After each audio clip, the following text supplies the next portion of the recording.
السلام عليكم ورحمة الله تعالى وبركاته. مرحبا بكم معايا في وصفة جديدة وفيديو جديد. اليوم ان شاء الله غادي نقدم معكم واحد العصير تيجي رائع جدا. مكونات اللي هما يغرب شي شويه، ولكن راه كيعطينا واحد المشروب اللي هو يا منعش وكما قلت لكم لذيذ بزاف بزاف، والمذاق ديالو مختلف على اللي كنشربو ديما. بالنسبه للمقادير، هنايا عندنا كاس ديال السكر حبيبات، يقدر تزيدوا او لا يقدر تنقصوا على حسب الرغبه ديالكم. وهنا عندنا جوج حامضات، وعندنا هنايا كيس ديال الحليب المجفف صغير، وعندنا حبه ديال الجبن. بالنسبه هنايا للحامضات راهم كبار شي شويه، الا كانوا صغار ديروا 3. هنايا راني قشرتهم وحيت لهم كاع داك الزريعه اللي كتكون فيهم،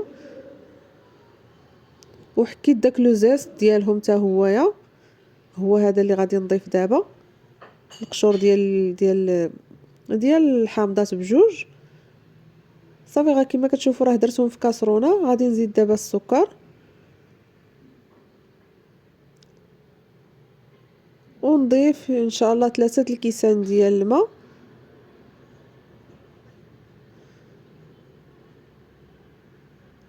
صافي، وغادي نديرهم فوق النار اللي هي متوسطه يغلاو 10. ملي يبداو يغلاو غتحسبوا لهم 10 دقائق.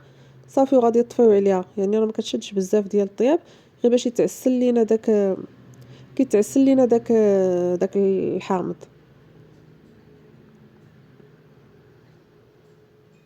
وها نتوما بعد ما مرات 10 دقائق، هنايا راه باقي سخون. يلا حيدتو من فوق البوطه. من بعد ملي غادي يبرد، ها نتوما غادي تشوفوا راه تيعقد، تيبقاش هكا. ها نتوما كما كتشوفوا راه عقد ولا بحال المربى.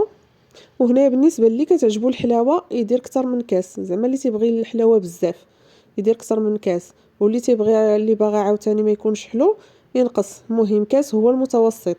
هنايا غادي نطحن مزيان وغادي نصفيها. غنصفي داك الخليط.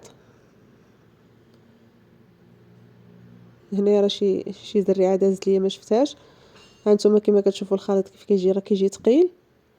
صافي، هنا غادي نزيد عليه داك الكيس ديال الحليب المجفف، وغادي نزيد ديك القطعه ديال الجبن حتى هي، وغادي نعاود نطحن كلشي مزيان.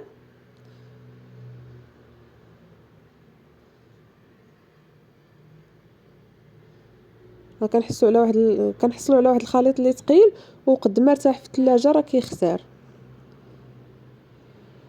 قد ما يعني خليته العصير. وهذا العصير ما كيوقع له حتى حاجه، ممكن تحتفظوا به 3 ايام 4 ايام في الثلاجه، ما كيوقع ليه والو، ما كيتغير ليه اللون، ما كيتغير ليه المذاق، كيبقى هو. صافي، هانتوما كما كتشوفوا راه بحال شي كريمه كيولي. هنايا غادي نخويه مهم في الكاس ديال اللي غادي نطحن فيه، وغادي نزيد عليه الماء. هنايا الماء راه زيدوا الكميه اللي بغيتو، ممكن تزيدوا هذا القياس. انا زدت شي اطرو ديال الماء. هذا الكاس اللي عندي راه كبير، كيهز 2 اطرو. هنا زدت اطرو ديال الماء، ممكن تزيدوا اطرو ونص على حساب نتوما. زيدوا ذوقوا حتى يبان لكم زعما المذاق اللي بغيتو، الحلاوه اللي بغيتو. هنا راه كما قلت لكم زدت اطرو، ممكن تزيدوا حتى اطرو ونص. صافي، هنا غادي نخلط.